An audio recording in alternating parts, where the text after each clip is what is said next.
What's up, everybody? It's your boy Slim, aka Mr. Different. Today, we're going to be doing a little bitty studio overview just to show you how much it takes to make pretty good music, and you'll be surprised on it takes less than you think.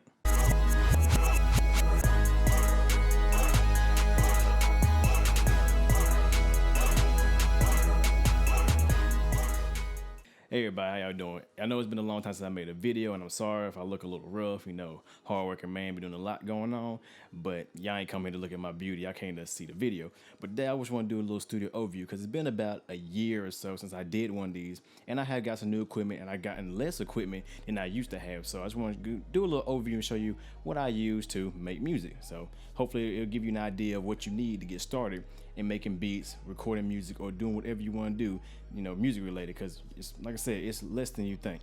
Okay, let's start off with my laptop. I'm using a Dell Latitude 6520. It's an older Dell laptop. It's about, I had it since 2012, and I've upgraded since I've upgraded with a new hard drive. I gave it actually has two hard drives, two SSHDs, which are pretty fast hard drives. I'll go into more detail on that later on. I also have 8 gigs of RAM. It has a i7 core processor, so basically it has a quad core that's hyper threaded, which means I have 8 cores into it, and that's pretty much it. It's nothing.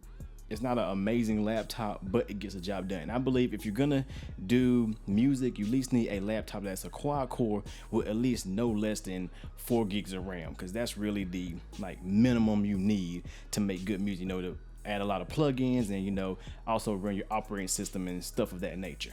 Next up is my interface. I've been through a lot of interfaces over the years. I mean, when I say a lot of interfaces, I mean a lot of interfaces. But now I've came to a new interface, which is the Steinberg UR22.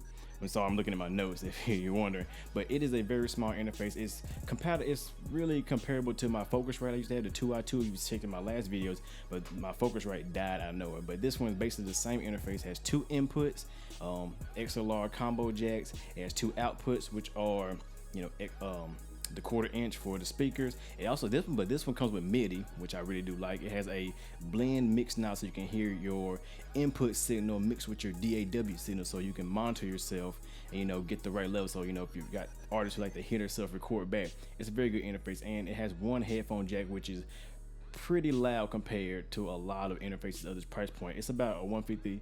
It's about 150. And it's a really good interface, I think. So so you look at it, it's called a UR22 by Steinberg. Next up is my monitors, and I've been using the same monitors for a while. I've been through a lot of monitors, I've been through a lot of brands, but I've came to the PreSonus brand. I had the E5s before, and then I upgraded to the E8s because I wanted just more bass response, you know, hear my low end a little bit, especially when you're making hip hop, dance music, and pop music of that nature. You really need to make sure your bass is tight. These are some very good monitors. They're 8-inch woofers, and they have a 1-inch silk dome tweeter. I say they have room control and acoustics for them, so you can tune them to your room, which I really do enjoy. Since I have it up against the wall, they actually have a switch that actually it attenuates the bass of the room, so that way, of the speakers, so that way you don't have bass buildup when they're up against the wall or in corners. So a lot of people have been asking me, you know, do I got them set up right? Yes, they're set up right because I have them tuned in my room. So, you know, before you freak out, anybody who got speaker OCD or whatever, they are tuned right and they are set up right. But like I said, they're very good speakers, and I got them on a deal. I actually got them for $150 a piece, which they were on sale, and I had to jump on them because $150 is the price of the E5. So, you know, check around. Pretty good speakers. PreSonus has new lines of speakers. Check them out. I really recommend PreSonus. You know, that's a brand I really like. But like I said, it's up to you. You gotta listen to the speakers and find out what works for you. Next up is my headphones, and I've been using the same headphones for about 5 years now, and these are the same ones, and they are the Sennheiser 280 HD Pros, which they're the best headphones. They're actually one of the top ranked headphones out there. You can look at Sweetwater, any website, they would be in the top 10. They're just amazing headphones for the price point. They're $100.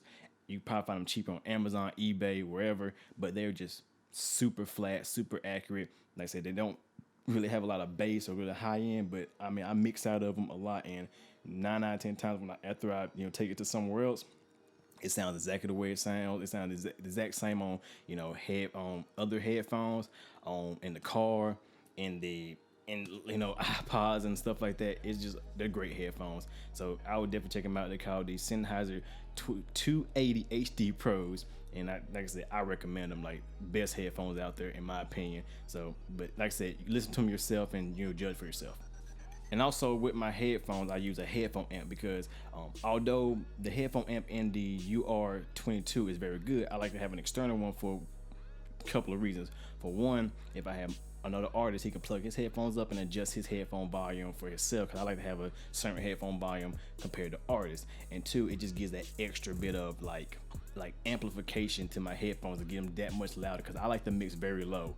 Like I like to mix low, and I like to have my headphones turned up so I can mix low, and that way I have enough headroom when mixing. And the headphone amp I use is the Behringer HA400, which is a 4-channel headphone amp, very cheap, roughly it's about $40.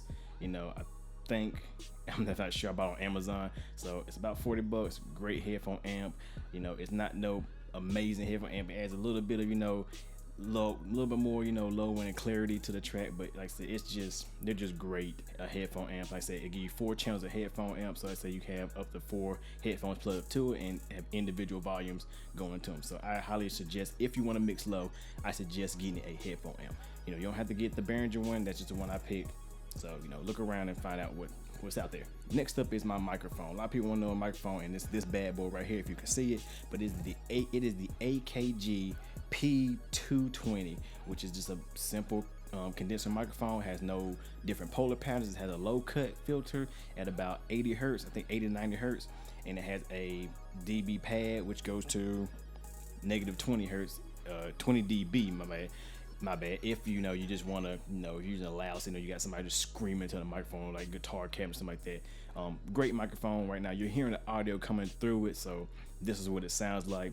I would do a full review and test it with different settings if you like me to, no problem. But like I say, it's a $150 microphone. I love it. I've been through a lot of microphones, tube, higher end ones, cheaper ones, and this is the one I came to right now. I'm planning on getting some more, but right now the AKG P220 is good enough. And like I said, you don't need nothing super expensive to make great music, and here's proof right here. Next up is my MIDI controller, which is the lease's Q25, which is just a standard 25 key MIDI keyboard, nothing special. Has no special buttons, no pads, no faders.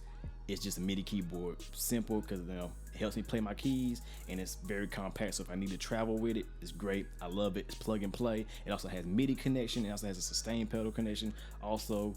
So it's pretty much just a very good portable MIDI keyboard that I like, and it was on sale for like $50.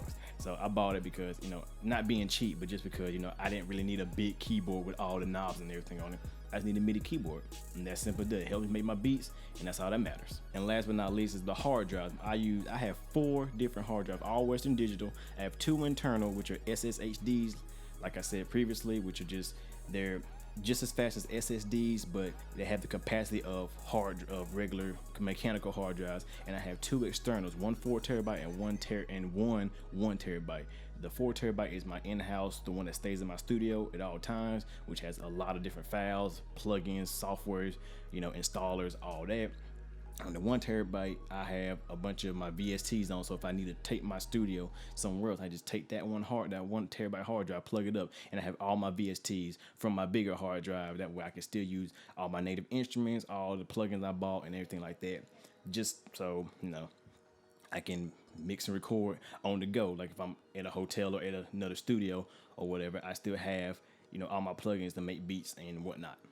So I really suggest buying as much hard drive space as you can afford, because you never know when you'll lose something, trust me, and you need to reinstall something or anything like that. So just keep hard drive space on deck as much as possible. Now let's talk about my software, because I know if you want to know, I use 2 different softwares. I use FL Studio 12 to make all my beats. I love it. It's a great production software. Not really good and strong as in recording, but far as making beats, it's a very, very good very good software, and I really do recommend it. A lot of people use it. It's just something I love. People may say it's not professional, but in my opinion, any DAW is professional, regardless on what it is, Pro Tools or whatever. I think if you like it and it works for you and it gets the job done, use it. And also I use Persona Studio One 3. I've been rocking with Studio One since it was Studio One 2.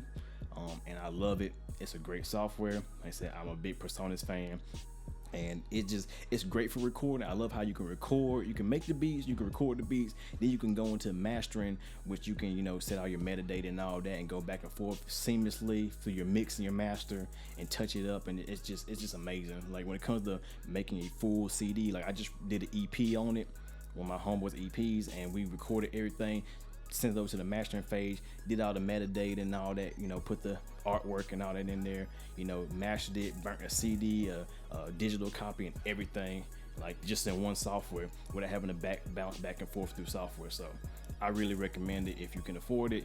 I really do. You know, if you can, just buy the cheap, you can buy a PreSonus interface or whatever, get it, try it out and see what it's like, because I do recommend it if you can. So I hope this video helped out.